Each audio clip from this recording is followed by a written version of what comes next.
Good. Tungayan natin yung chapter 8 verse 7.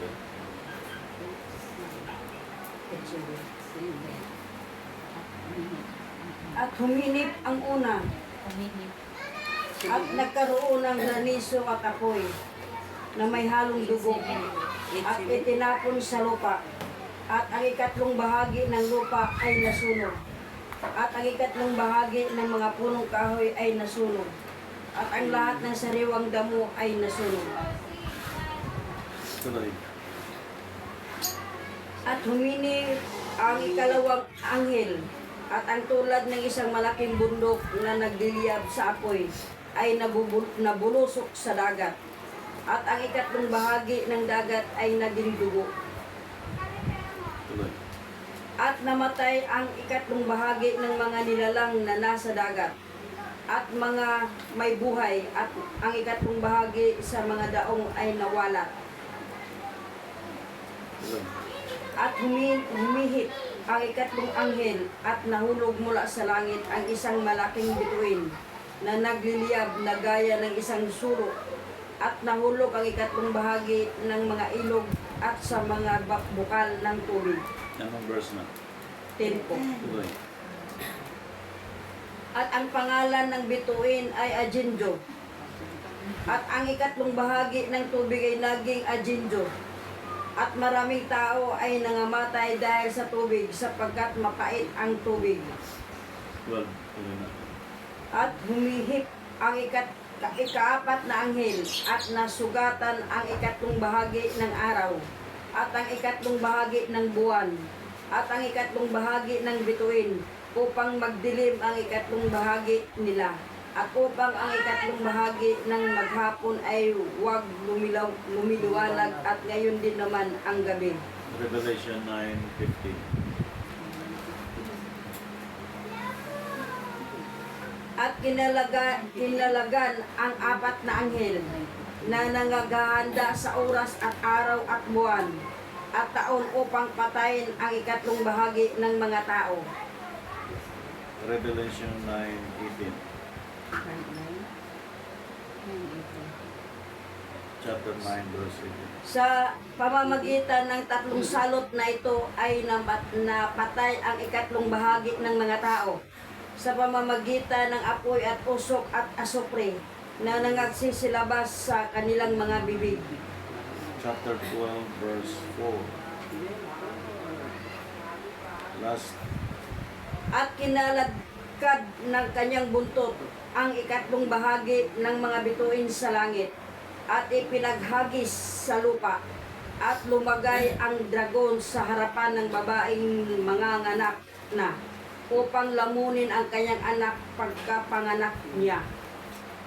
Balikan natin yung Revelation 9:15. At kinalagan ang apat na anghel na nangaghahanda sa oras at araw at buwan at taon upang patayin ang ikatlong bahagi ng mga tao. Okay, thank you sa pagbabasa po sa Biblia. At dito po, tinutukan natin yung ikatlong bahagi na binasa po ng ating kapatid, na ito'y tumutukoy sa magaganap sa buong daigdig. So, ang buong daigdig ay meron pong mission na ginawa para po ma-recognize ng tao na tinatawag na apat na sulok ng daigdig. Yung North, South, East, West. Ang bansang Pilipinas ay nasa eastward. Ngayon, itong third part na ito na binanggit ko ay Diyos nakakaalam kung alin po ang parte ng bahagi ng daigdig na ito ay tatamaan base doon sa binanggit sa Biblia. Ngunit, na kinakailangan ang apat na anghel na naghahanda sa oras at araw at buwan at taon upang patayin ang ikatlong bahagi ng tao. Ngayon, ang buong daigdig po ay sumusunod sa oras, sumusunod sa araw, sumusunod sa buwan, sumusunod sa taon. Ang north, south, east, west, ang third part nito sa buong daigdig po ang pag-uusapan. Ito po ang tatamaan ng galit ng Diyos. Ngayon, sa araw na ito tayo po ay nagbabahagi tungkol sa salita ng Diyos, especially ang Sabat ni Kristo, na ang ating pagdiriwang ngayon ay isang pagbabahagi po sa ating mga kapatid sa pananampalataya sa iba't ibang panig ng daigdig na may mga kaluluwang naghahanap sa katotohanan. Ngayon, ang ipinakita po sa kinagisnan natin, yung Sabat ng Hudyo, na ito po ay ginagampanan nila sa araw ng Sabado. From Genesis to Revelation, walang binanggit sa Biblia na ang first day of the week ay Lunes or Linggo, or ang seventh day of the week ay Sabado. So sa makatuwid, sa ilalim po ng Romans chapter 13, na walang kapangyarihan na hindi mula sa Diyos. Sa madaling sabi, ang ibinigay po na araw sa atin, from Monday to Friday, Saturday to Sunday, ito po ay ibinigay ng Diyos exclusively para sa tao.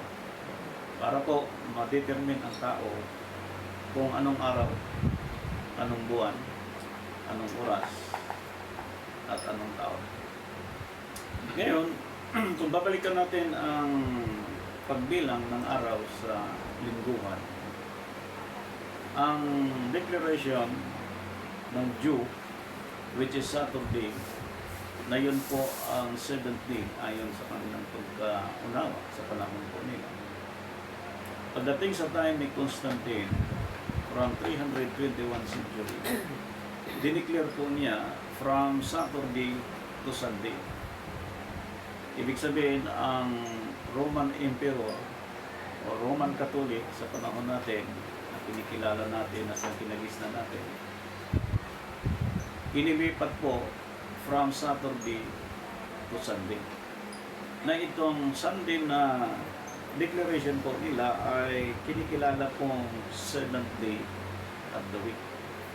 So mostly sa mga Christians and the Roman Catholic, hindi alam ang araw ng Sunday kung ito ay seventh day or first day of the week. Ngunit, malinaw po sa Jew, ang Sunday ay first day of the week, na ang seventh day of the week nila ay Sabado. Second question, ang deklarasyon ni Constantine from 321 century na ang Sunday ay seventh day of the week, kailan ang first day of the week?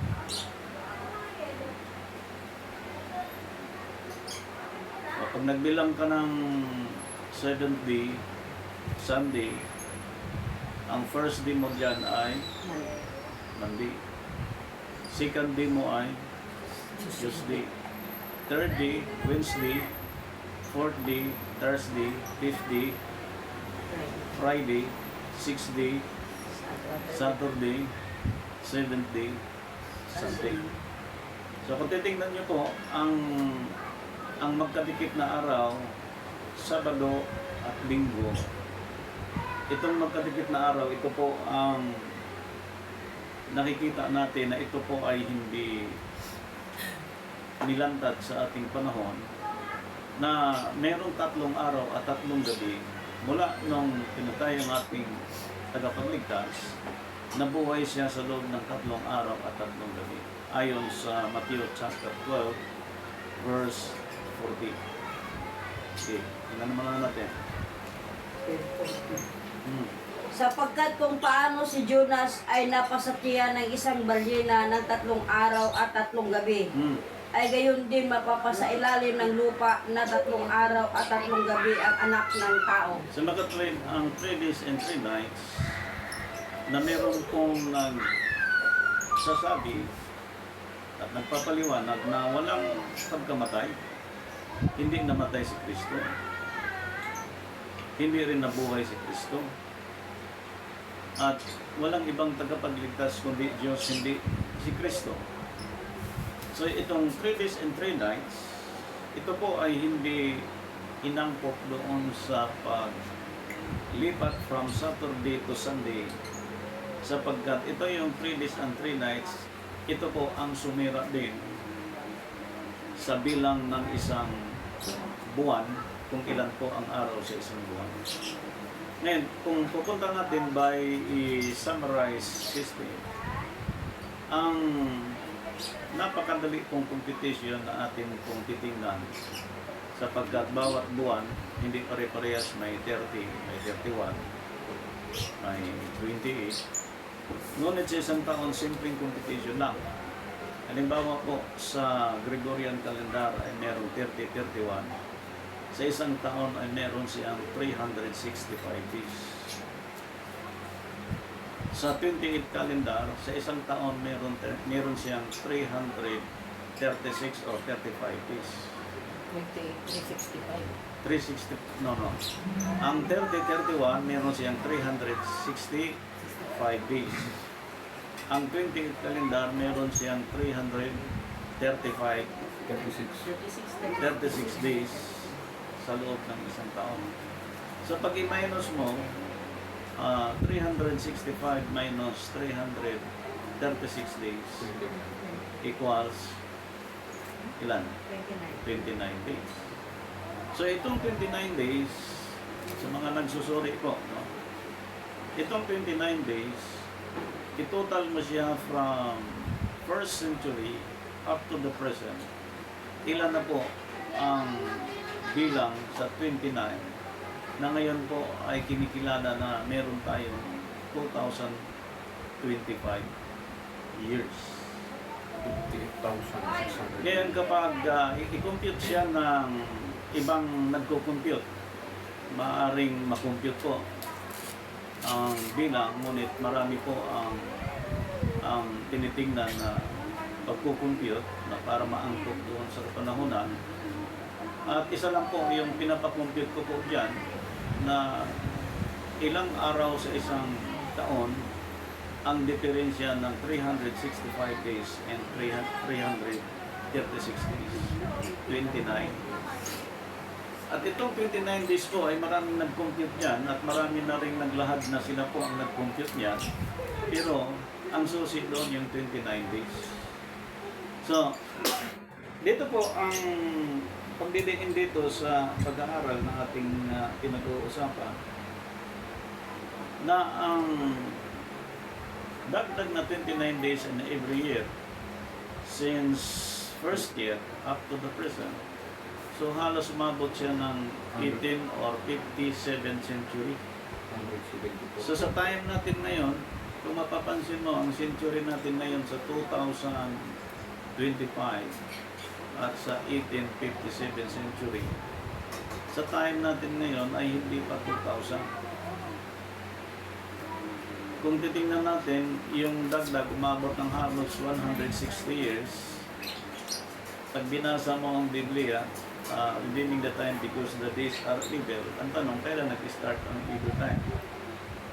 Sapagkat sa time natin ay 2025, pero biblically hindi pa tayo year 2000. Kaya minsan po nagkakamali ang mga propesya ng ibang mga nagpakilalang propeta, especially the second coming of the Lord, sapagkat ang gamit nilang kalendaryo ng Gregorian. Kaya kung napansin niyo po, from year 2000 maraming nagpropesya na ang second coming ni Jesus Christ ay darating sa year 2000. At maraming bigo dyan. At maraming nagpatuloy pa rin sa mga ganong nagdeklara na hindi nagkaroon ng katuparan. Yan ang problema. Okay? Sapagkat mayroong mga celebration sa Biblia na kailangan po masunod sapagkat dahil sa kapangyarihan ng Diyos at isa ang pinakita dito, yung time ni Moises ng paglabas nila sa Egypt. Sabi ng Biblia, nilabas ng Diyos ang Israel sa magitan ng kanyang kapangyarihan.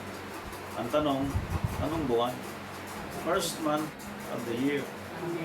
Hebrew chapter 30 verse 4, nasa araw na yon, lumabas kayo sa buwan ng Abib. Na ang Abib po, or Nisan, ay kalahati ng March. kalahati ng April. Yan. Ngayon, yung kalahati ng March, kalahati ng April, ang month of March, under Lucas chapter 1, verse 26, ay pang 9 months ni Jesus Christ sa tiyan ni Mary. At pagdating ng April, ay first month ni Jesus Christ sa daigdig na ito. Kaya po, may perfect birth of Jesus Christ at may perfect New Year. Now, kung hindi po biblical ang birth ni Jesus Christ, hindi din po maging biblical ang declaration ng kanyang birth, maging ang kanyang first month of the year sa daigdig na ito. So, ibig sabihin, ang third part na ito, malinaw, na tinamaan talaga ng salot ang buong daigdig. Third part, na merong pagkakataon na sa time natin na kahit mga taong naglilingkod sa Diyos ay tinatamaan po ng puot at galit ng Diyos at sa mga salot na ginagawa po ng mga anghel ayon sa utos ng Diyos, na ang daigdig ay merong di pagsunod sa katuwiran ng Diyos. Ang daigdig hindi nakasunod sa tamang tuntunin mula sa Diyos. Ang daigdig hindi nakasunod sa tinakdang pagtuturo sa pangunguna ng banal na Espiritu, na ito po ay marapat sundan ng buong daigdig na hindi sila tatamaan doon sa salitang Great Tribulation. So pag sinabing Great Tribulation, 7 years famine sa time ng Egypt, nagkaroon po ng gutom. Ngayon, yung gutom na yon, 7 years, pati ang mga lingkod ng Diyos, sila si Jacob, bumaba sa Egypto sapagkat tinamaan sila ng gutom. At yung purpose ng gutom na yon ng Diyos, para naman makilala ni Jacob ang kanyang anak na si Josue na naging gobernador sa Egypto. So, ibig sabihin, ang time ng Great Tribulation sa Old Testament, sa mga nakikristo sa panahon natin, yung 3 and a half, another 3 and a half, yung 3 and a half ay exempted tayo sa Great Tribulation. Ngunit tatamaan tayo ng Tribulation, Great. Kaya may ibang mga grupo na nag-declare talaga na free trib, yung free tribulation. So dito tayo mag-uusap ngayon sa time natin kung paano makasurvive ang mga free trib sa mundong ito, kung paano tayo nabubuhay sa tulong ng Diyos na tayo po ay nasa gitna ngayon ng matindi pong pagsubok, lalo na po yung mga naglilingkod sa Panginoon. Okay. Tingnan natin yung sulat dito po sa aklat ng New Testament tayo. Okay, New Testament.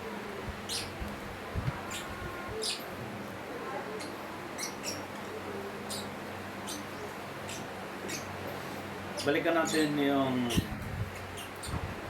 yung sulat ng mga apostol. Dito muna tayo sa Romans chapter 12 verse 17. Sa sulat ni Apostol Pablo. Huwag kayong mga bayad sa kaninuman ng masama sa masama. Isipin ninyo ang mga bagay na kapuri-puri sa harapan ng lahat ng mga tao. So, may binanggit kanina doon sa third part ay tatamaan siya ng puot ng Diyos. At bawat araw, oras, buwan, taon, papatayin ang ikatlong bahagi ng mga tao. Yan na. Ngayon, dito po sa Christian, okay? Sa Christian ay kinikilala na po ng Christian ang pagsunod ng tao na walang ibang paniwalaan kundi ang Biblia. Ang Biblia ay siya pong nagbigay ng sukat sa lahat ng tao at ng sino man kung ang taong nabubuhay ngayon ay nakabatay ba sa Biblia. Sapagkat sa third part na ito, walang pinipili ang tatamaan nito kung nabilong siya sa third part. Ibig sabihin, merong isang one part na ipinakita dito na hindi tatamaan nitong Great Tribulation na ito. na ang one part na ito ay nakaangkop siya na sa itinakda ng Diyos. So, balikan muna natin yung isa sa mga celebration na inotos ng Diyos kay Moises na lalabas sila sa Ehipto on the first month of the year, Abib or Nisan. Okay, balikan muna natin yung Exodus chapter 12, verse, simulan natin sa verse 4. At kung ang sambayanan ay napakakakunti upang kumain ng isang kordero, ay siya nga at ang kanyang malapit na kapitbahay ay magsalo-salo sa isang ayon sa bilang ng mga tao. Amen. Ayon sa bawat tao na kumain, gagawin ninyo ang pagbilang sa kordero. Ang inyong kordero pipiliin na yaong walang kapintasan, isang lalaki na iisahing taon. Inyong kukunin sa mga tupa o sa mga kambing. At inyong aalagaan hanggang sa ikalabing-apat na araw ng buwang ito. At papatay ng buong kapulungan ng kapisanan ng Israel sa paglubog ng araw. Ngayon, binanggit kanina kung paano lipulin ng Diyos ang buong daigdig into a third part.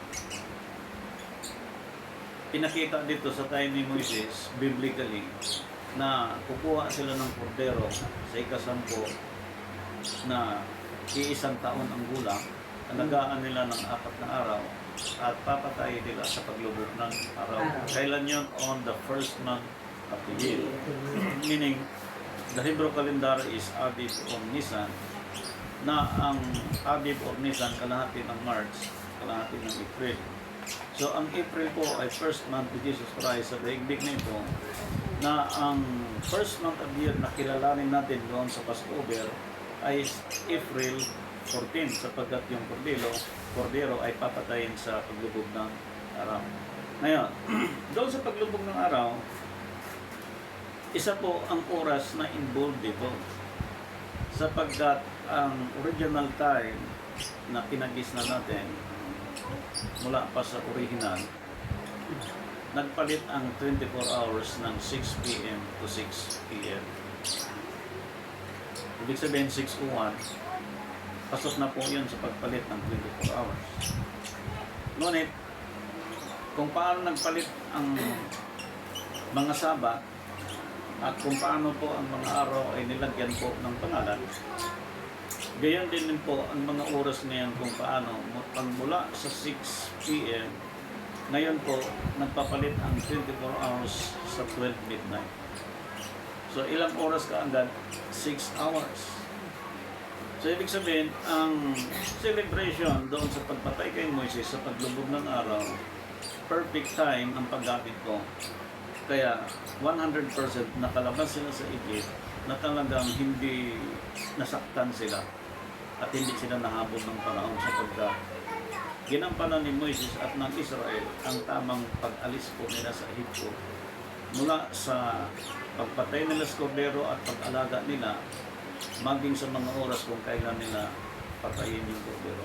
Ngayon, ang Passover natin sa time natin ngayon ginagampanan ng gabi sapagkat ayon doon sa time ni Christ sa kanilang last supper kasamang mga custom, originally sa time ni Moises, talagang gabi sa paglubog ng araw.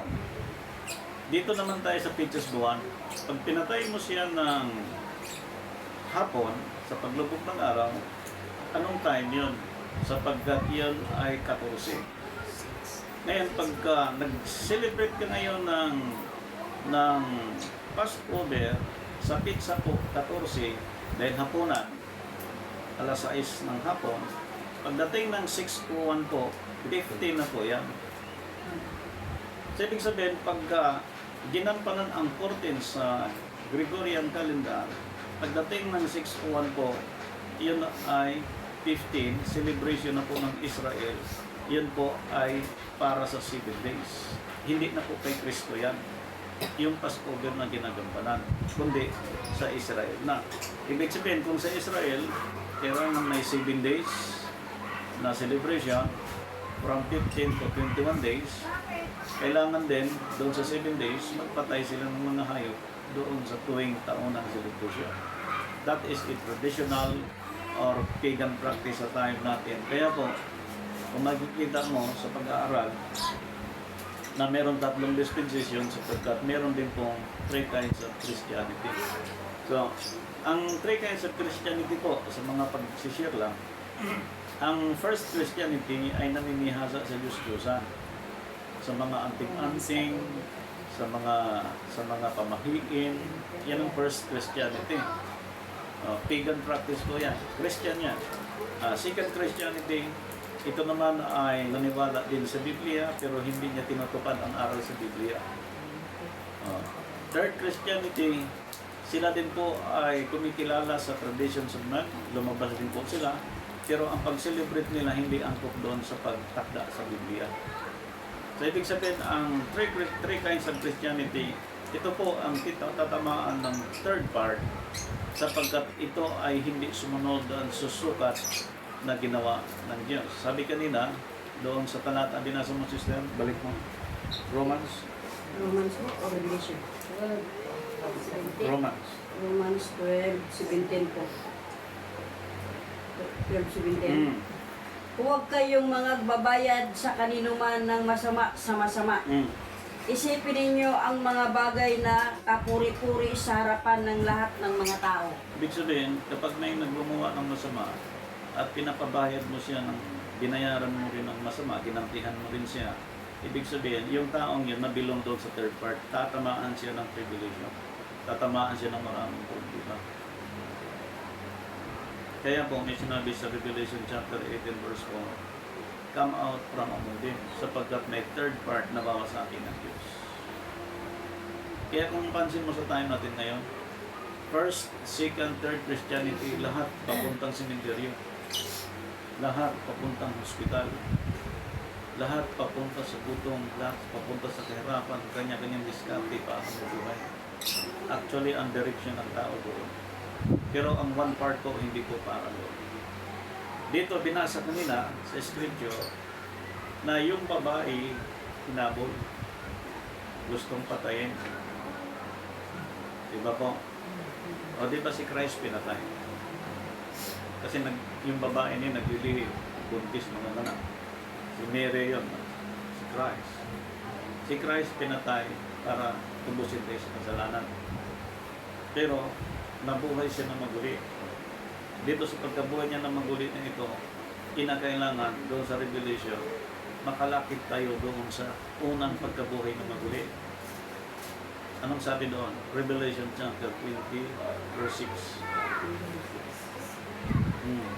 26. Mapalad at banal ang makalakip sa unang pagkabuhay na magulit. Sa mga ito'y walang kapangyarihan ang ikalawang kamatayan, kundi sila'y magiging mga saserdote ng Diyos at ni Kristo. See? At magaghahari kasama niya sa loob ng 1,000 taon. Ibig sabihin, ang one part, among the third part, ito yung mga ito ang makasama sa paghahari ni Kristo, na sila ay mga saserdote at kasama sa paghahari ni Kristo sa loob ng 1,000 taon.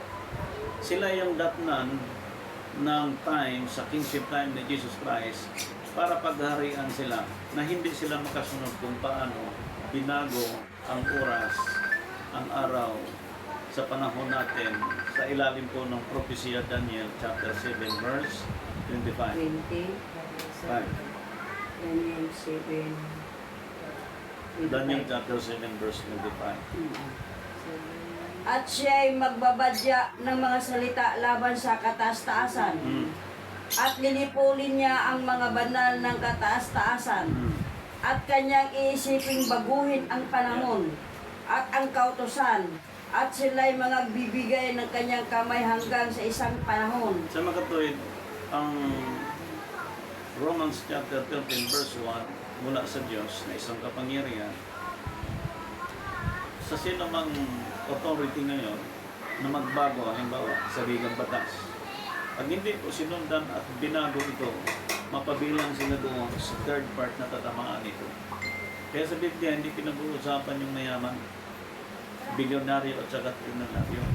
Ang pinag-uusapan dito, yung one part na mapabilang ang tao doon sa one part na yon, sapagkat ang third part wawasakin ng Diyos.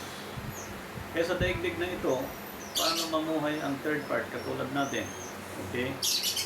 Ang sabi ni Christ sa kanyang prayer sa Matthew chapter 6 verse 9, sabi niya, kung paano sa langit, gayon sa lupa. Ibig sabihin, yung siyang tagalangit, ginampanan niya sa lupa, yung tungkulin niya na mula sa Diyos, mula sa Almighty God. Tayo naman ngayon, kung paano sa langit, gayon din sa lupa, na dito sa lupa, binago ang mga panahon, oras, araw, buwan, pataon. Kahit binago ito, ginampanan natin sa daigdig na ito, yung tungkol sa kaharian ng Diyos. Kaya ang tawag ng mga tao ay mga kulto. Ang tanong, anong definition ng kulto? Simple definition. Ang meaning ng kulto is about a religious or to worship God. So walang masama doon. Ang kulto is Galatians chapter 1 verse 8. Okay, tingnan natin ha. Galatians chapter 1 verse 8. Datapot kahinat kami o isang anghel na mula sa langit ang marangal sa inyo ng anumang ibanghilyo. Mangaral sa inyo ng anumang ibanghilyo na naiba sa aming ipingangaral sa inyo ay batakwin. Yeah. Ngayon doon sa three kinds of Christianity, kung alin doon ang matakwil, ang mga pamahiin, pero Christian siya, hindi po angkop yan sa itinuturo ng mga apostol. Ang mga ito ay takwil. Second Christianity, naniwala ng Biblia, salita ng Diyos, pero hindi pinamumuhay. Ito rin po takwil. Third Christianity, naniwala po na ang Biblia ay salita ng Diyos, ngunit pagdating sa celebration, sa mga oras, maging sa araw, maging sa taon, napasunod po sila sa traditions of men. So madaling sabi, takwil din po yun. So sino dito ang totoong maligtas? 1 Corinthians chapter 15 verse 1. Titiyakin natin po ang maliligtas dito. 51. Ngayon ipinatalastas ko sa inyo, mga kapatid, ang ibanghilyo na nasa iyo'y aking ipinangaral, na nasa inyo na may tinanggap, na siya naman inyong pinananatilihan. Tuloy. Sa pamamagitan naman ito'y ligtas kayo kung matyaga ninyong iingatan ang salitang ipinangaral ko sa inyo. Ibig sabihin, lahat ng sinabi ng mga propeta at mga apostol, kapag sinundan ng tao at pinamuhay ito, tiyak na ligtas.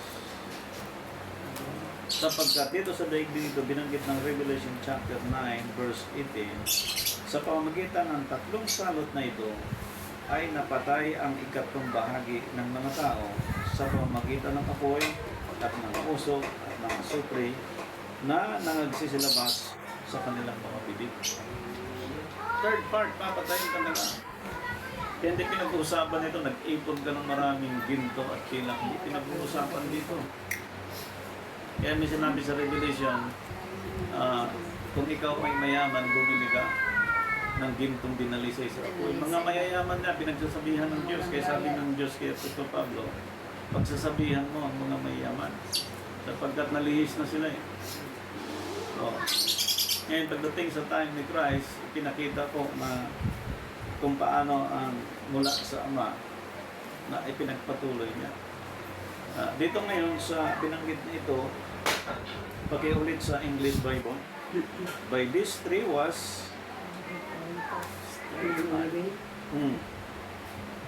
By these three was the third part of men killed by the fire and by the smoke and by the brimstone which issues out of their mouths. Praise the Lord. Pakibasa nga sa Sister Villa uli sa Tagalog. Sa 9 Revelation 9. Revelation 9, 18. English? Sige. 9, 18. Tagalog. 9, 18. Oh.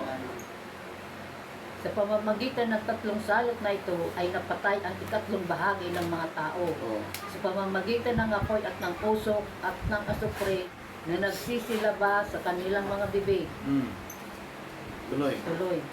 Sapagkat ang kapangyarihan ng mga kabayo ay nasa kanilang bibig at nasa kanilang mga buntot.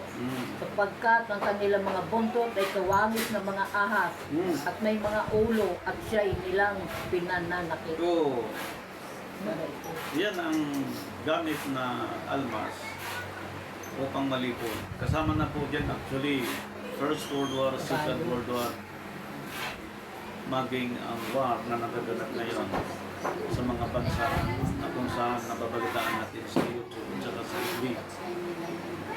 Mga lindol, mga tsunami. Kaya ang mga fault line ngayon binalaan ng mga nakatira na medyo umarya na sapagkat anytime pwedeng mangyari. At lamunin yung mga bahay na malapit sa fault line. At kailan lang sumabog na naman yung Bulkang Kadlaon sa Negros yun. At makita mo yung pagsabog, talagang parang na-imagine ko yung mga pinatubo, ganyan nangyari. So, itong time natin, if we use Gregorian calendar computation, talagang 2025. Pero sa Diyos, 18th century pa lang. Kaya, malaki po yung pag-a-adjust ng mga Christians sa computation ng calendar sapagkat kailangan ibalik natin ang isip sa 18th century. So, 18th century, ang mga tao doon, ang naabutan natin ngayon sa 70s time, medyo ang damit, hanggang bukong-bukong, ang suot, long sleeve. Bakit pag naging born again ka, pinapabalik yung long sleeve, pinapabalik yung hiyas ng babae at lalaki? Kasi po, nabilong pa tayo sa 18th century. So sa atin nga, na-establish nga yung kahinahunan sa edad pa nating kung kailan. Kayo, kung 70s, 80s na kayo ngayon, naabutan nyo ang solemnity ng kinagisnan kung gaano kaseryoso manamit, isang babae, isang lalaki, paano gumalang sa magulang, anak, ngayon po, baskusa na. So, limit ngayon ng mga churches, ipihit ngayon ang sistema from 18th century sapagkat tayo ay nagdagdag na almost 160 years. Ngayon, kapag hindi ka makapagpigil ngayon, this present 2025, na ang declare ng Biblia is able time. Pag nagkaroon ka ngayon ng puso't isip na nabilong ang iyong puso't isip sa 2025, maaaring sa problema, babagsak ang tao. Maaaring sa suliranin, mapinitrit ang tao. Maaaring sa mga sigalot ay maapektuhan ang third part na ito, which is Christian, na siya ngayon gumugulo sa buong daigdig sapagkat ang buong daigdig ko ay napasunod sa sistema ng tradition sa mundo. So, ang hirap gawin. Kasi po, nasanay na tayo sa simple, sagana, ngunit ang sabi ng 1 Corinthians chapter 15 verse 19. Ito po, pagkasabi, praise the Lord, hallelujah. Kung sa buhay lamang na ito'y tayo magsisiasa kay Kristo, ay tayo sa lahat ng mga tao ang lalong kahabag-habag. Halimbawa, nagplano tayo, inisip natin sa Diyos, pero yung plano pala natin hindi mula sa Diyos. Kahabag-habag ang plano yan. Halimbawa, nag-celebrate ka ng Passover ngayon, ang gamit mo ngayong time ng Gregorian, na nag-start ng 14, pagdating ng 6 was Israel na pala yun, hindi na kay Kristo. Ang tawag niyan, Antichrist. They are persecuted again to crucify our Savior, which is in modern time, scribe and Pharisee. Hindi mo lang alam. So, kailan ang tama? 13, Roman calendar or Gregorian calendar. 13, pagpasok ng 601, 14 na po yan. Sapagkat yan ang perfect time. Sa time ni Moises, ang time ng Diyos binigay kay Moises. Pag tinanong, saan galing yung pastor yung time na yan? Hindi atin. Galing sa Hebrew chapter 12, verse 4, 5, and 6 ang binasa ni Sister kanina. Sa paglubog ng Araw. walang araw lumubog ng sikat o tanghali, kundi hapon. Yan ang perfect time. Ngayon, kaya pag tinanong tayo po, kung kami tatanungin, yung Sabat ng Hudyo mali, tama, sa dispensation of the Father. Yung Sabat ngayon ng Hudyo sa dispensation of the Holy Spirit, tama na. Hindi na, sapagkat tayo ngayon nasa Spirit dispensation, na ang mundo ko ay napihit na at may propesya na into a third part o masakit. So meron siyang sukat. Okay. These three kinds of Christianity in more than 5 or 6 billion Christian. Okay? Tingnan natin, i-check natin kung pumasa dito sa sukat. Okay? Sukat natin ha. Kanina, may binigyan natin example ng Passover kapag mali ang oras, mali ang buwan, mali ang araw, tatamaan sa third part na ito. Okay, no exception niya. Balikan natin sa Levitico chapter 19 verse 25. Levitico. 25.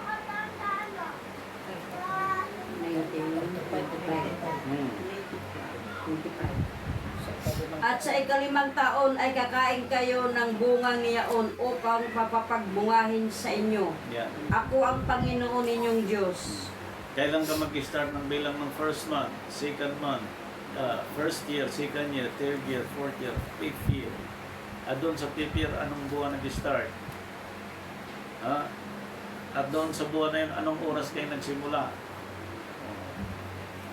Bago mo ma-determine ang 5 year sa ating panahon, 2025. So paano naging 2025? Hindi, sundan mo na lang yung kalendaryo. Huwag ka na magbilang, huwag ka na magkwenta. So pag kinompute mo ang original computation from the Bible, hindi pa tayo 2025. Kaya nasabi natin na hindi pa tayo 2025. Nasa 18th century pa tayo. Like sa time ni Moises. Yung mission na binigay ng Diyos, exactly sinundan nila yun. Walang dagdag at bawas yun. Okay, isa pa. Deuteronomy chapter 25 verse 13. Huwag kang makakaroon sa iyong supot ng iba't ibang panimbang, ng isang malaki at isang maliit. Pag malaking timbang, malaking timbang. Pag maliit ang timbang, maliit. Hindi yung may malaki, may maliit. Ang timbang na yan, katulad yan sa pananampalataya. Ito. After 2 years, magbabago ng iyong mentality. Ang timbang mo dyan, hindi na balanse. Nagbabago ang timbang. Ang sabi, huwag mong. Sabi ni Santiago, ang pananampalataya na walang gawa ay ngayon sabi ng Biblia, sambitin mo ng labi mo, save ka na. Sumampalataya ka lang, save ka na, wala ka nang gagawin. Sabi ng Santiago, ang pananampalataya na walang gawa ay hindi rin save yun. So yung mga saved in Christ, may iniingatan sila, binasa kanina. Ligtas kayo kung matyaga yung iniingatan ng pinangaral ni Apostol Pablo ng Ebanghelyo. Liba na lang, tuloy mo, 15, 14 na po. 1 Corinthians chapter 15 verse 1, 2, 3. 15. 1 po, gusto mo na. Sige. Ngayon ipinatalastas ko sa inyo, mga kapatid, ang ebanghelyo na nasa iyo'y aking ipinangaral na nasa inyo na may tinanggap, na siya naman inyong pinananatilihan. Sa pamamagitan na may ito'y ligtas kayo kung matyaga ninyong iingatan ang salitang ipinangangaral ko sa inyo.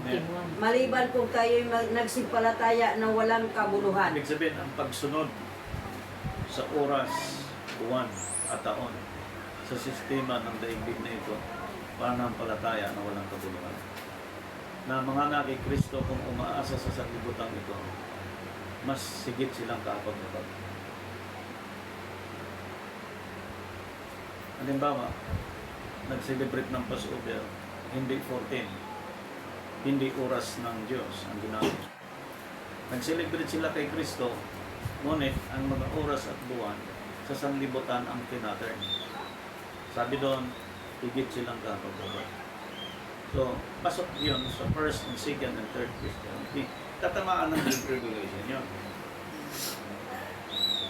Okay, another mission. Tingnan natin. Proverbs chapter 11 verse 1. Ang marayang timbangan ay kasuklam-suklam sa Panginoon. Di ba? Yung kalendaryo lang ay meron ng 336 days. Bakit ginawang 365? O, kasi may 30, 31. Pag pinanganak ang tao sa 30, 31, pwede siya mag-celebrate. Pero sa celebration sa Diyos, hindi niya pwedeng i-pattern sa 30, 31 sapagkat iyon ay sa sanlibutan. Anong sabi binasa mo, sister? Proverbs 11:1. Anong sabi? Marayang timbangan ay kasuklam-suklam sa Panginoon. Kaya may sabi sa Revelation chapter 22, ang magdagdag ay dadagdagan ng sanot. Ang magbabawas ay babawasan ng bahagi sa aklat ng buhay. Kasi mga timbangan ngayon, hindi na tamang timbangan mula sa Diyos. Mali na ang oras, mali na ang buwan, hindi pandaraya.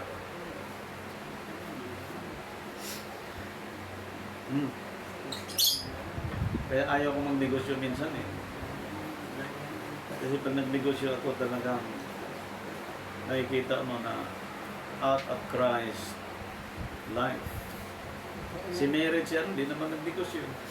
Si Pablo, hindi nagnegosyo, naghanap buhay. Si Kristo, hindi nagnegosyo hanggang 33, ano yan. Pero tayo, negosyo ng negosyo para kumita. Wala din. Kikita ka ng 2 million. Kikita ka ng 2 billion. Wala din. Itapon mo lang, tapon ko lang. Sira ang pagkatao.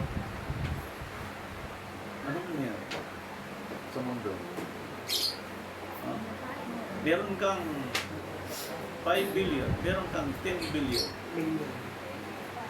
Pag nagkaroon ka ngayon ng kontra doon sa gusto ng mechanism ng economics, pwedeng i-praise ang iyong billion. Hindi mo ma-withdraw unless na makipag-unite ka sa dragon. Ganun ang ngayon, condition sa panahon natin. Okay, magpastor ka, wala kang sweldo. Anong ipubuhay mo sa iyong pamilya? Ano ipapakain mo sa iyong pamilya? Sabihin ng mga pastor, ayoko na magpastor. Wala namang income dyan. Okay, magkakaroon ka rin ng income. Wala din, doon ka rin pupunta eh. Doon din pupunta ang tao eh. Ay, di ba yung matay pastor, manahimik na, pahinga na. Hindi. Anong pahinga na? Tingnan nyo. Revelation chapter 20 verse 6. Pahinga, sinasabi. Mapalad at banal ang makalakip sa unang pagkabuhay na maguli. Sa mga ito'y walang kapangyarihan ang ikalawang kamatayan, kundi sila'y magiging mga saserdote ng Diyos at ni Kristo, at mga gahari kasama niya sa loob ng 1,000 taon. Yung makalakip sa unang pagkabuhay ng guli, ang tawag na palad. Yan na. Yung di makalakip daw sa unang pagkabuhay ng maguli, ito yun. Balikan natin yung time sa isang mayaman na tungkol kay Lazaro at isang mayaman. Lucas chapter 16 verse 23. 23. Sige, simulan sa 22. At mangyari na namatay ang pulubi, Na, at siya'y dinala ng mga anghel sa sinapupunan ni Abraham. pulubi yun na. At namatay naman ang mayaman at inilibing. Yan. Sabihin na lang natin, bilyonaryo itong mayaman ito. Okay? Tuloy. 23. At sa Hades na sa mga pagdurusa ay itiningin niya ang kanyang mga mata. At natanaw sa malayo si Abraham. At si Lazaro ay nasa kanyang sinapupunan. 16:22. Tuloy. At siya'y sumigaw at sinabi, Amang Abraham, maawa ka sa akin. At suguin mo si Lazaro upang itubog niya sa tubig ang dulo ng kanyang daliri. Biro mo, may kayabangan pa, no? Inutusan ko si Amang Abraham eh. Kumbaga ang ugali nito nung buhay pa, pala utos, kasi nga, Bilyonaryo. Siguro ang katulong nito, 10. Driver nito, 10. Ba nung namatay, mangungutos ba? Di ngayon, anong sagot ngayon ni Abraham? Sapagkat final judgment na yan eh. At palamigin ang aking dila sapagkat naghihirap ako sa alab na ito. 25. 25. Datapwat sinabi ni Abraham, Anak, alalahanin mo na ikaw ay tumanggap na iyong mabubuting bagay sa iyong pamumuhay at si Lazaro ngayon din. Paraan ay masasamang bagay. Datapwat ngayon ay inaaliw siya, ere, at ikaw ay nasa rini, at ikaw ay nasa kahirapan. Oh. Naaliw siya. Yung kahirapan na yon, which is final judgment, yun po ay nasa eternal death na yan. Na ang sabi ng aklat, may talata ba dyan? Na sila'y pahirapan araw at gabi. So pag namatay ang isang tao, yamat na hirap, na hindi siya nakalakip sa unang pagkabuhay ng muli. Pag namatay siya, ang kanyang kaluluwa ay sa Hades at hindi na siya pwedeng ilipat sa eternal life sapagkat that is a final judgment. Kaya mapalad ang mga taong nakalakip sa unang pagkabuhay ng magulit. Ibig sabihin, ang unang nabuhay ng magulit si Kristo. Ang church na yun, kailangan mabuhay din sila ng magulit mula sa patay na paglilingkod sa Diyos. Lalabas tayo sa third part na ito sapagkat whether you like it or not, ang daigdig na ito ay tatamaan ng galit ng Diyos. At yung one part, loobin ng Diyos, makalakip tayo doon sapagkat yun ay exempted sa mga bagay na laban sa Diyos. Sila ay tumutupad sa tamang tuntunin, sa tamang oras, sa tamang araw, sa tamang buwan, at sa tamang taon. Kaya dito po ipinakita yung pagsukat kung paano ina-apply ng tao ang salita ng Diyos. Kung paano isinabuhay ng tao ang salita ng Diyos. Okay, another one. Romans chapter 13 verse 8. Check ito, check sa publicity. 38. Huwag kayong magkautang ng anuman sa kaninuman, maliban na nasa mga ibigan kayo, sapagkat ang umiibig sa kanyang kapwa nakaganap na ng kautusan. Pag sinabing kapwa, tulad ng kanyang sarili. Pag hindi niya magawa yon, ibig sabihin, ang timbang niya may mabigat sa kanan, magaan sa kaliwa, hindi balanse. So ibig sabihin, kapag ang isang tao may ganong pamumuhay pa na hindi balanse, kailangan sikapin niya na may balance yun. Yung madalas ang tao napupuot sa kapwa, laban sa isang tao, laban sa isang religion, laban sa isang kapwa. Kailangan yan, ibalanse niya using the word of God.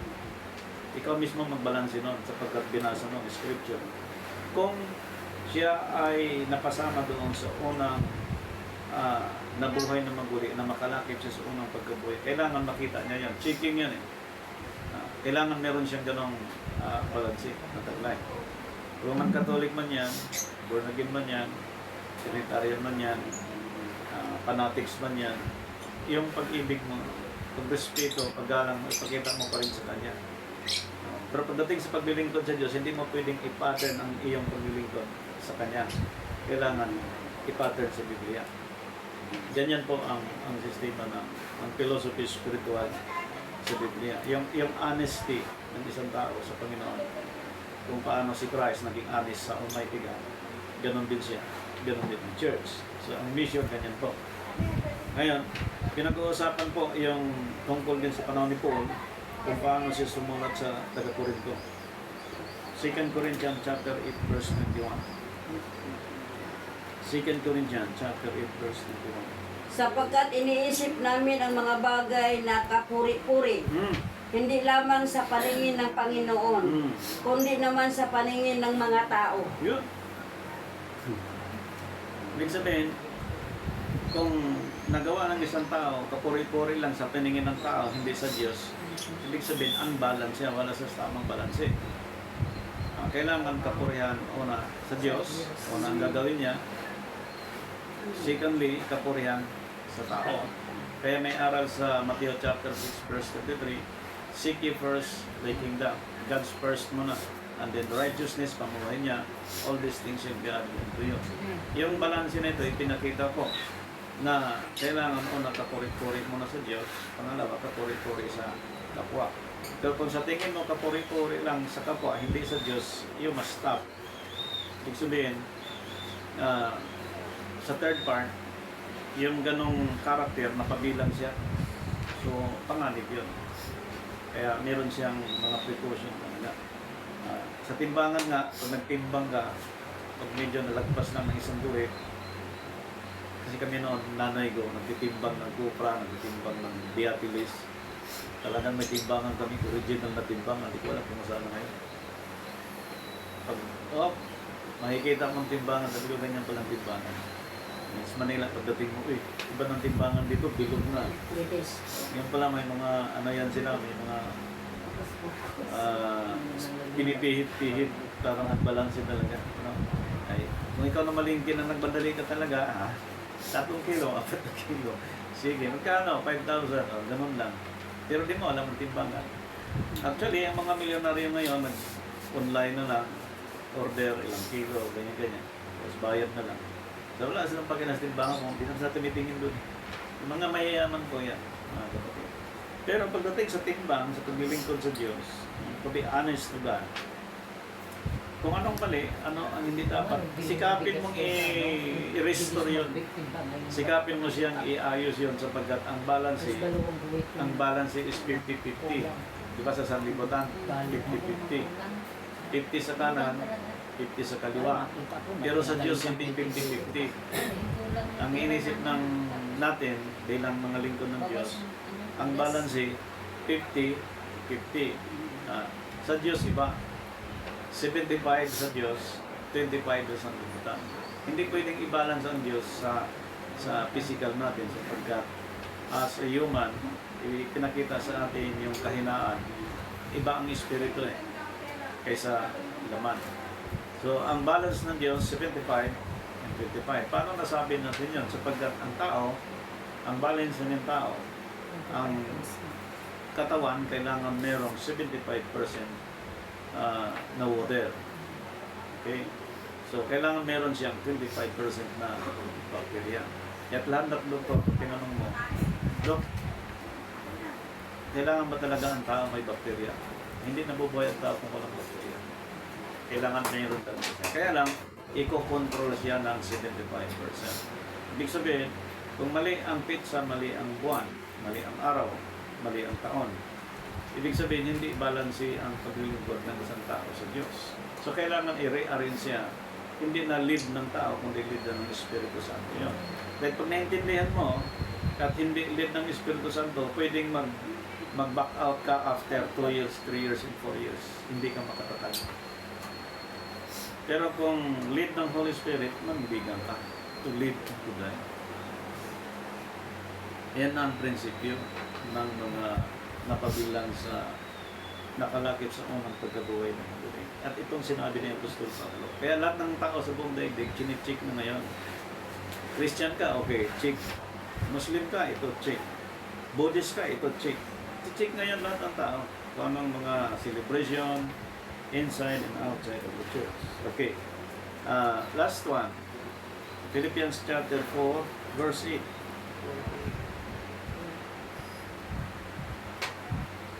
Katapos-tapusang mga kapatid, anumang bagay na katotohanan, anumang bagay na kagalang-galang, anumang bagay na matuwid, anumang bagay na malinis, anumang bagay na kaibig-ibig, anumang bagay na mabuting ulat, kung may anumang kagalingan at kung may anumang kapurihan, ay isipin ninyo ang mga bagay na ito. Anumang bagay na yon, pag-isipan. Ito bang Passover na 14? Hindi ba ito 50 na sa Israel? Pag-isipan, hindi yung tira ng tira. Ito ba yung celebration ng pagdiriwang ng mga gawain sa paglilingkod sa Diyos? Ito bang 7th day of the week? Ito ba kay Christ talaga? Hindi, pag-aralang mabuti. Kung pasok siya sa 3 days and 3 nights. Sapagkat may order na humanda kayo sa bawat tanong. Walang sinabi ng Biblia, pag naintindihan mo, huwag ka nang magpa-question. Hindi po. Kailangan humanda ka sa bawat tanong. Ano mang bagay na ibig-ibig ka, puri-puri. Anong sabi? Pag-iisipan. Ano mang bagay yun, pag-iisipan. Ako pa naman minsan, may dati yung ugali ko minsan, mabilis. Magdesisyon. Pero bandang huli, ma-realize ko mali. Ngayong mali na yon, next time hindi ko na ulitin. Another one. Kamali na naman ako. Next time hindi ko na ulitin. Gawa na yun, nangyari na yun. Next time, ang dami na yun, na-inarrange ng Diyos. Hanggang sa spiritual, hanggang sa Sabbath ni Christ, hanggang sa first day of the week, hanggang sa Passover, hanggang sa Pentecost, hanggang sa Feast of Tabernacle. Inarrange ng Diyos lahat yun. Yun ang buhay ko. Ngayon, ang tanong, may sweldo ko ba niyang pastor? Wala. Pero ang sabi ng Diyos, hindi kayang pantayan ng yaman ng isang libutan ang karunungan na naiintindihan ng salita ng Diyos. Kahit maghiga ka pa ng ilang billion pera sa daigdig na ito, ngunit mapahamak naman ang iyong kaluluwa sa Diyos. Ang habol natin sa daigdig na ito, mapairal natin ang kalooban ng Diyos habang pinabubuhay sa daigdig. Ngayon, kung babalik natin katawan sa alikabok, ang tawag yan hindi patay, kundi natulog. Sabi ng Biblia kanina, kung na kay Kristo umaasa sa libutan ito, masigit silang katapagpabag. Kaya tayo aasa sa Diyos. So saan tayo kukuha ng pattern? Sa mga apostol at kay Kristo. Nagtrabaho din sila eh. Di magtrabaho din tayo. Kung wala tayong trabaho, di bibigyan tayo ng trabaho ng Diyos. Huwag ka nang problema. Kung ng trabaho, ibibigay sa iyo ng Diyos. Paano ka mabuhay? Paano ka makatayad? Hindi tayo aasa sa libutan eh. Malay natin, mayroon pang mas magandang plano ang Diyos kaysa plano mo. May hinanda na ang Diyos para sa iyo in so many years. Kaya lang, manda ka rin sa magiging kaganapan doon sa ipagkaloob sa iyo. Baka mamaya, malimutan mo ang balance na ito. Yung honesty, how that we can enjoy the honesty of God. Yan ang balance. Hindi ka bilyonaryo, okay. Andyan yung balance. Nakapag-serve ka sa Panginoon. Ngayon, bilyonaryo ka na. Baka makalimutan mo yung unbalance, yung balances of God. Kailangan yan. Laging, kumbaga sa negosyante, nagtinda ng isda. Dati ang timbangan nila, ganyan eh. Ngayon, kamay na lang timbangan, ganyan.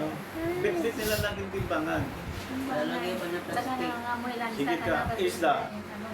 Ilang kilo sa iyo, ma? 3 kilo, timbang. Walang hula-hula.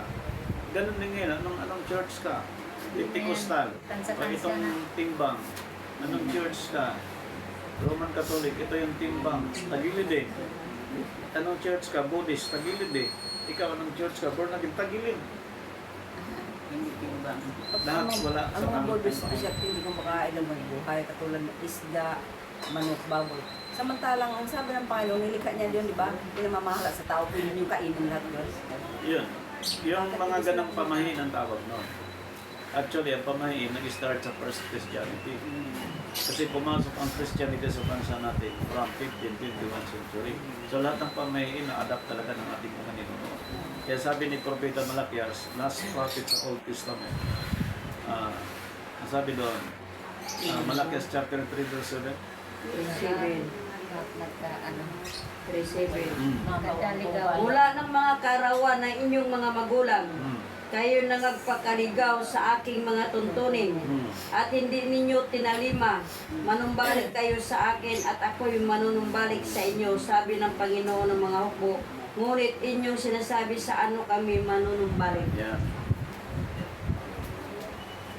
Pinapabalik ang tao kay Kristo. Ang tanong, saan na kami manumbalik?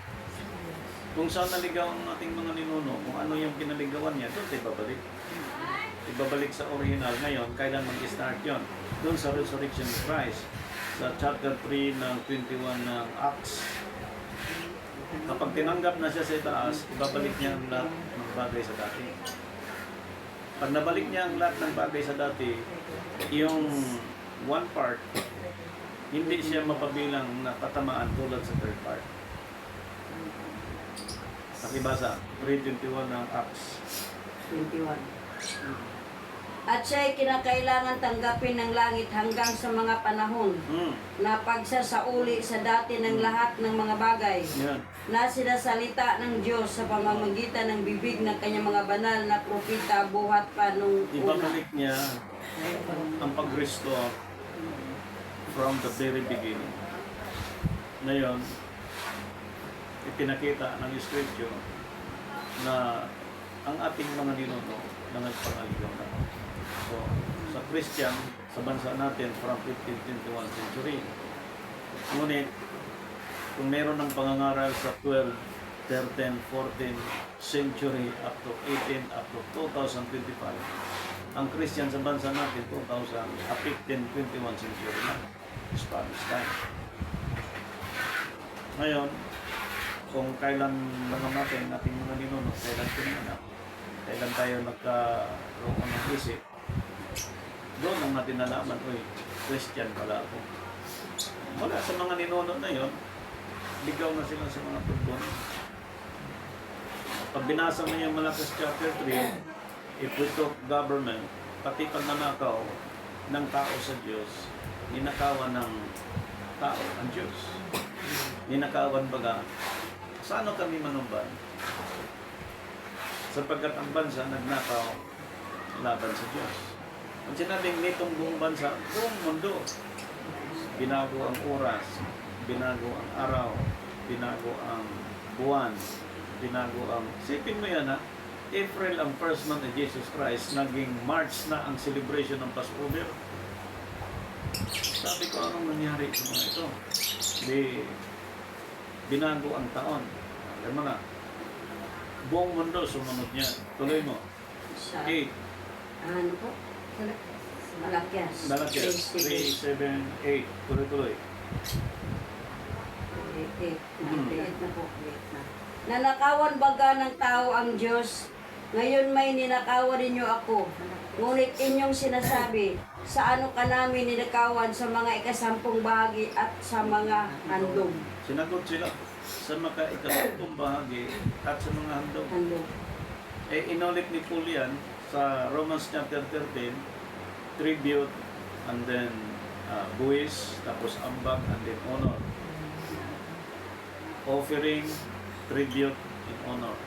So, yung ikapo sa Old Testament, buwis sa panahon natin, ganun lang din yun.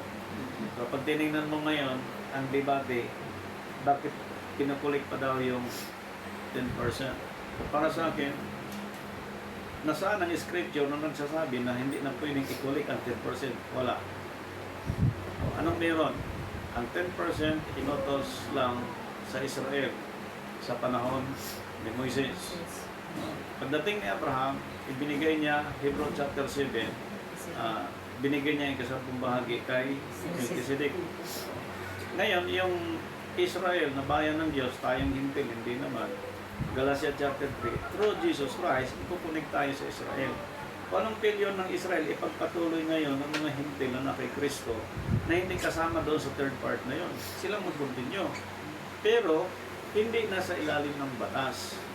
Ang utos ng ikasampung bahagi, wala pong cancellation, wala pong tinatawag na amendation to stop the 10%. Ang tinanggal lang yung batas. Sapagkat ang sabi ni Paul, we are not under the law, we are under the grace of Christ. Ang grasya kay Kristo, ang batas inalis niya. Pero hindi niya tinanggal ang pagsunod doon sa provision niya. Kaya ang buong mundo sinalo. Kasi po, may nagtuturo na po ngayon, tithes is sin. Kita mo, kasalanan doon ang pagta-tithes. Paano naging kasalanan ng utos ng Diyos yan? Tinanggal lang ang batas sa pinairal ng Levites. Tinanggal ang batas doon sa pagkapapasok ng si Kristo.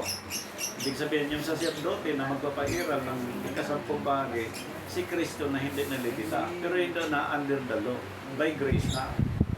Pag may grace na, magbigay ka na. Kaya sabi niyo po, magbigay ka ayon sa passion ng puso. Saan yun? Corinto 9. Hindi sa, okay, ibasa mo na, 2 Corinthians chapter 9, verse 6, 7. 6:7. Mm. Natapwat sinasabi ko, ang maghasik ng bahagya ay may mag-aani naman ng bahagya, Mm. na ang maghasik na sagana ay maani namang sagana. Mm. 6'9". Magbigay ang bawat 9-6. ayon sa ipinasya ng kanyang puso. Mm. Huwag mabigat sa loob o dahil sa kailangan sapagkat iniibig ng Diyos ang magbibigay ng masaya. Because we are under the grace. Ngayon kung nagkano ka sa ambag, bukal sa kalooban. Bigay ka ng offering, bukal sa kalooban. Pag sinabi mong wala ng tithes, you are against the will of God. Pag sinabing you are against, mahirapan ka dyan. Pero pag sinabi mong, sana, mabuksan ako na ni Lord doon sa tithes na yun. Loobin ng Panginoon, mabuksan ka, o bigyan ka ng 1,000,000. Magkano yung tithes? 100. Bantay ka dyan sa 100 kasi mabigat yun. Mamaya 50 na lang. O kaya 30 na lang. Di ba ganun tayo kumanda na gawin? Kaya wise ang gobyerno ngayon. Okay, magsweldo ka, o itong buwis mo. Mag-grocery ka, itong buwis mo. Wise ang gobyerno ngayon. Kaya ang gobyerno ng Diyos ngayon, mas wise ang gobyerno ng Diyos. Kaya pinag-aaralan ko, mga kapatid kay Kristo, actually, ang mga abogado at mga fiscal na yun, pinag-aralan yung sistema ng jurisprudence of law. Ngayon naman sa time natin, that we are pastors and bishop, Ministry of Reconciliation, Philippine International Missionary, that we are under Jesus Christ government. Kaya pinaiiral yung spiritual jurisprudence of God. Kung may batas na pinaiiral at hindi na pwede kay Kristo, yes, we are agree. And we are admitted na talagang nagkaroon ng paglilinaw ng Diyos. Leading by the Holy Spirit. Kaya po, pinasalamatan natin, pinapapurihan ng Panginoon dito sa ating pag-aaral sapagkat ang third part, tatamaan siya, pero ang one part, iingatan sila ng Diyos. Meron na tayong maramdamang hirap, tribulation, it is normal. Pero ang great tribulation, accepted tayo sa trono ng Diyos. So, salamat sa mga taong ginamit naging instrumento upang pagpapalain ang mga lingkod ng Diyos at ang mga gawain na patuloy ang kalusugan at kalakasan at taglay ang katwiran na nagmumula. Amen. So, happy Christ Sabbath and God bless you.